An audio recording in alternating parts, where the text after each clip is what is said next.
Hello brothers and sisters, welcome back again sa ating sharing for bread of God. In the name of the Father, into the Son, into the Holy Spirit. Amen.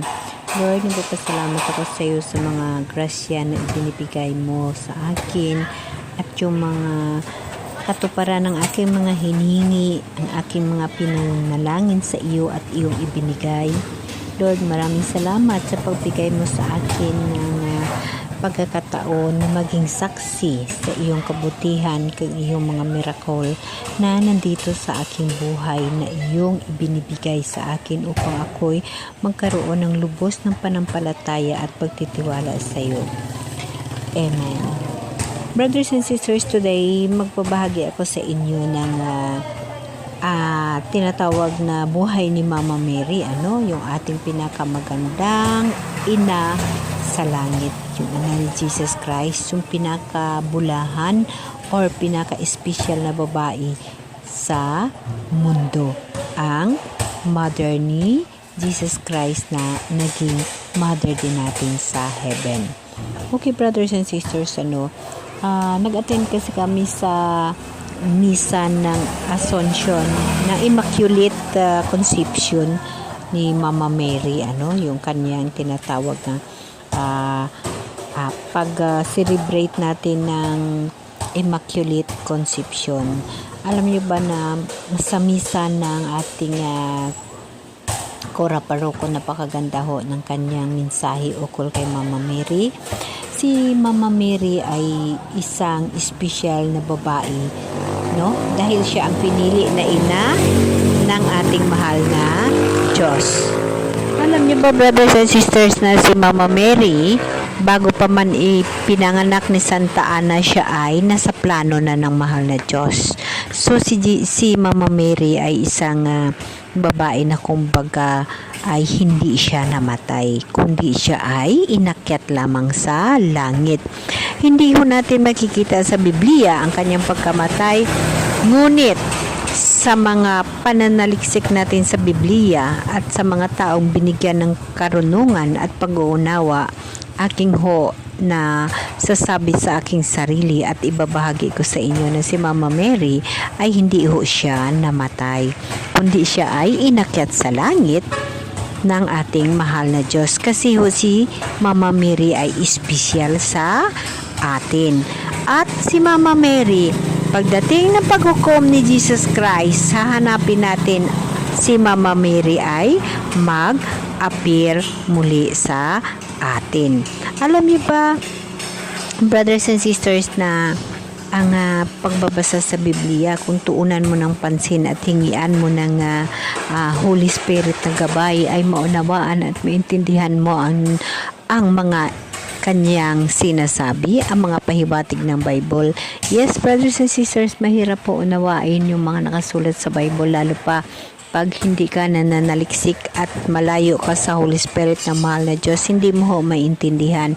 Ngunit pag ikaw ay nananaliksik at tinututukan mo at hiningian mo sa Holy Spirit ng gabay ang pagbabasa sa Bible, ito lahat ay maunawaan mo ang mga nakasaad dito. So brothers and sisters, para sa akin si Mama Mary, dahil special siya at hindi rin nakalagay sa Bible kung paano si Mama Mary namatay, naniniwala ho ako nga si Mama Mary ay tinago ni Jesus Christ, ay mayroon siyang espesyal na pwesto sa kaharian ng Diyos. Dahil kung si Propeta Elias nga ay hindi namatay, inakyat siya, espesyal siyang inakyat ni Jesus Christ, nakasakay sa karwahe na apoy. How much more si Mama Mary na mamatay, di ba brothers and sisters? So ito isa sa mga tinatawag na pagtitiwala at paniniwala. Si Mama Mary ay may unang regalo na binigay ng ating mahal na Diyos. Bakit nasabi ko yon? Sa ating mga katauhan, sa ating mga tao dito sa mundo, di ba pag oras ng bonus, hindi pa nga dumating yung bonusan o Pasko, yung sa atin na advance na natin yung Pasko natin. Ganon din ho si Mama Mary, advance na ho ang regalo ng Diyos sa kanya, dahil ho siya ay pinaka-espesyal. Siya ho ay inakyat sa langit. Dahil si Mama Mary, hindi pa siya naipananganak, nasapla na siya ng ating mahal na Diyos na siya ay kanyang ina. Kasi si Jesus yun mahal na Diyos yun Lahat to magagawa ng ating Diyos. Kaya ako'y naniniwala na si Mama Mary ay hindi namatay at siya ay inakyat sa langit. At tinago siya ng ating mahal na Diyos upang sa pagdating ng panahon ng paghukom si Mama Mary ay makikita natin muli. No? Dahil makikita natin sa huling panahon sa paghukom ng ating mundo sa pagbalik ni Jesus Christ ang lahat na mga masama at mga bagay na dapat na mawawala sa mundo. Alam natin na lahat dyan ay iwawala ng ating mahal na Diyos. So brothers and sisters, ipapatuloy natin ang tinatawag na pagpanaliksik natin sa ating spiritual na buhay. So yun nga, kagabi, so nag-attend kami sa Immaculate Conception sa San Jose dito sa lugar namin.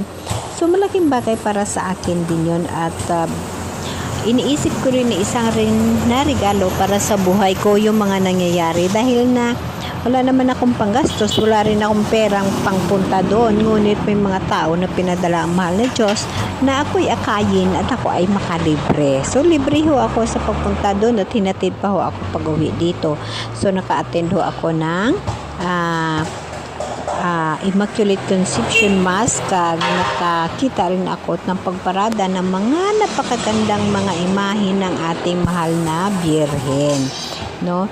So brothers and sisters, may ibibigay na ako sa iyo na kunting bahagi sa buhay ni Mama Mary.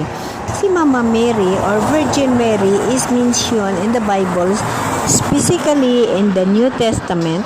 You can find her story in the Gospel of Matthew chapter 1 and 2 and Luke chapter 1 and 2. She is described as a young virgin who received the angel Gabriel announcement that she'd bear a son, Jesus, the Son of God. The Bible also mentioned her visit to her cousin Elizabeth, Luke 1 to 39 hanggang 56, and her presence at Jesus' crucifixion, John 19:25 to 27. So dito sa mga binanggit ko, dito nyo makikita ang buhay ni Mama Mary o yung story ng kanyang buhay. So narito ang mga mahalagang bagay ukol kay Mama Mary at kung saan makikita sa Biblia. Ang Annunciation, pagpapahayag ng angel na si Gabriel na siya ay maglilihi at magbubuntis. Makikita ho natin yan sa Luke 1:26 to 38. Yung visitation, yung pagdalaw niya kay Saint Elizabeth na kanyang pinsan, makikita rin natin ito sa Luke 1:39 to 56. Ang papanganak kay Jesus Christ, makikita rin natin ito sa Luke 2:1 to 20. At sa Matthew 1:18 to 25, ang presentation of Jesus at the temple, makikita natin ito sa Luke 2:22 to 38. Finding Jesus at the temple, yung nawala si Jesus, yung umalis siya, na hindi siya nagpaalam sa kay Mother Mary kay San Jose, hinanap siya at sa temple siya makikita. Itong istorya na ito, matatagpuan nyo ito sa Luke 2:41 to 52. Napakagandang kwento ito. Inyo ito babasahin. Ang wedding at Cana, ang unang himala ni Jesus. Yun, makikita nyo rin ito sa John 2:1-11. Ang Jesus crucifixion, pagpapako kay Jesus, makikita nyo ito sa John 19:25 to 27 at Mateo 27:55 to 56.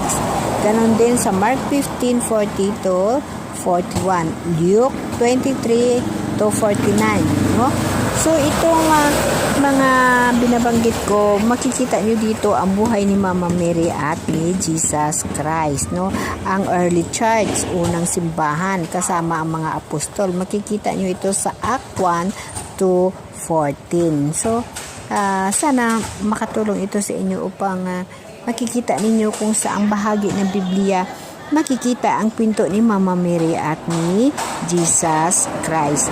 Lagi natin tandaan na makikita pa natin ang ibang sumusunod na pangyayari kay Mama Mary at kay Jesus Christ sa Biblia, sa Lucas chapter 1 to 2, sa Matthew chapter 1 to 2, sa 1 chapter 1 to 19, at sa mga gawa chapter 1. So dito makikita ninyo ang tinatawag na kwento ng buhay ni Jesus at ni Mama Mary. Itong pagbahagi ko sa inyo dahil na gusto ko pananaliksikin ang buhay ni Mama Mary bilang ating ina sa langit. Siya ho ay isang espesyal na babae dahil siya ho ay pinili ni Jesus Christ. Mga kapatid, dapat natin bigyan ng importansya ang ating espirituhano na buhay, lalo pa na ang tinatawag na buhay natin sa mundo ay agi lamang. Amen? Amen.